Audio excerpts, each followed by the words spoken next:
Welcome to the Big Space, a platform where topics and debates change the way the world we live in.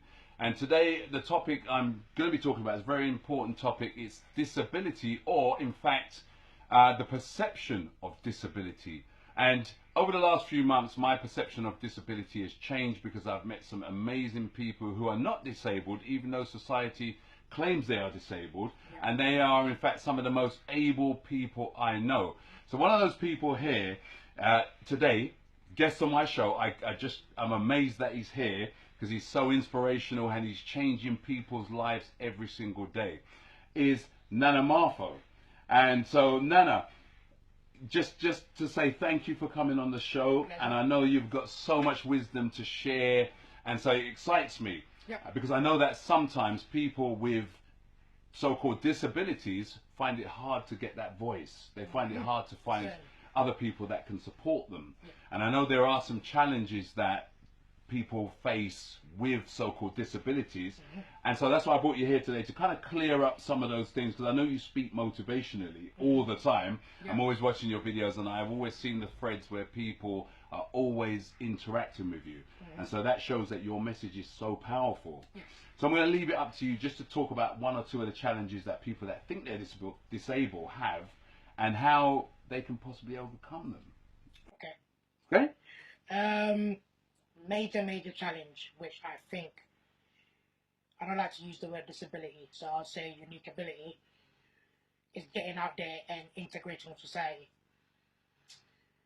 Not just that, but also being accepted for who they are.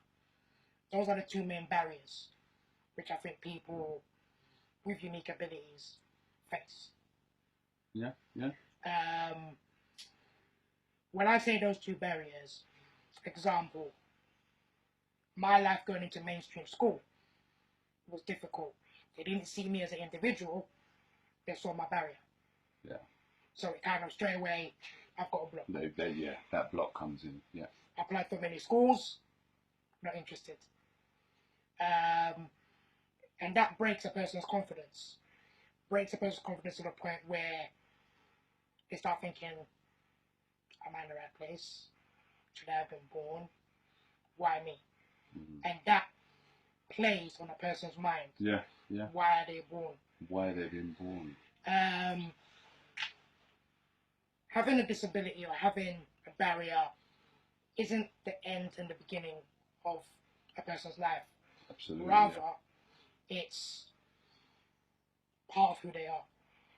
And the quicker that society learns to accept it, the more open-minded, integrated, flourish world we would be in. I have to agree with you there. Society is the number one suspect when it comes to disability. Because what it does is, and this is my perception of it all, is it trains people to believe that they're above people with disabilities. And that goes into the workplace as well, doesn't it? And you kind of faced something like that, didn't you? With your disability. For about 7 years I faced it, where it's not necessarily the organization, it's the perception of individuals' mindsets that are programmed to, what's the word I want to use? Scale down a person who has a barrier. So you start to feel not inclusive. Because that person, for whatever reason, whether it's their own self-confidence, whether it's something that they've been raised with, has a perception of you. Again, the trend carries on. Your disability before who you are. So your disability is what counts before your ability.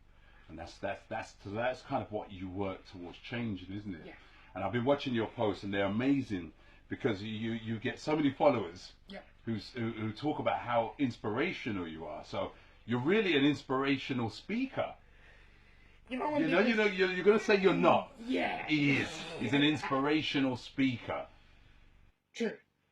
The reason why I say, when people say I'm inspirational, I'm just doing what the normal person should do. Yeah. I think It's not rocket science to see that there's a problem. There's a crack in the wall. It needs sealing. It needs sealing, yeah.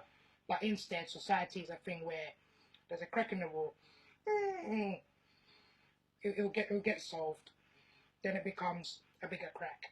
Yeah. Then the wall actually falls on you. Then the wall falls on you. And that's how society is. The wall has fallen, and no one wants to pick it up and repair it. That's so perfectly said. The wall has fallen, and nobody wants to pick it up and repair it. And so we need people that are repairing the walls. Need people that are going to actually start the foundation from scratch and build it upwards and keep it standing. Amazing. So tell me this, if people want to interact with you, I know you're always giving advice, and he's always on, like, you'll find him. How will they contact you? Best place to contact me, my Facebook. Facebook is Mr. Unique Voice, because I got a unique voice. Also, I'm on Twitter, Martha15. Okay. And there's so many platforms these days, I can't even keep up. There's just so many, but we'll list them below here, yes, as many as we can. So if you know somebody who has a perception of disability, yep. Who really deep inside has a great ability, yep. My advice is to engage. Is to explore that ability that's inside. I know society's fighting so hard to leave that crack open, but we're about closing that. We're about putting that cement in there, making the wall stronger again, and rebuilding in terms of confidence. Yeah, people need to recognize that Rome wasn't built in a day. So gradually, the people with unique abilities, our voices will be heard. Wow. So if you're out there and you're watching this video and you have a unique ability, you know what to do. Again, I have to thank you for coming on the show. I know you're rushing off to a radio show somewhere, but we had to have this interview. And again, thank you for joining the Big Space, the platform where debates and topics change the world that we live in. Thanks for watching.